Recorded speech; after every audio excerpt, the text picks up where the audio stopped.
রোজার মাসের প্রত্যেকটা দিন আপনি কেমন করে কাটাবেন এটা যেন আপনার একটা প্ল্যান থাকে ডেইলি রুটিন হিসেবে।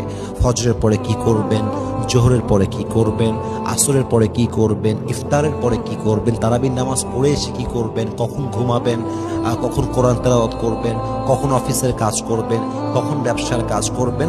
পুরোটা 24/7 আপনার একটা কি থাকতে হবে, ডেইলি রুটিন থাকতে হবে যে এটা হচ্ছে আমার ডেইলি রুটিন।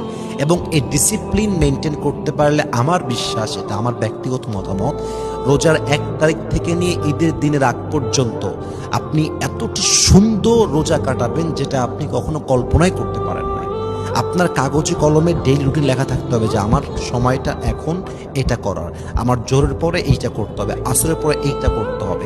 যখন পুরোটা প্ল্যান থাকবে আপনার কাছে ডেইলি রুটিন হিসেবে, দেখবেন আপনার প্রত্যেকটা রোজা মিনিংফুল হবে, প্রত্যেকটা রোজা আপনি ইবাদত করতে পারবেন, আপনি আমল করতে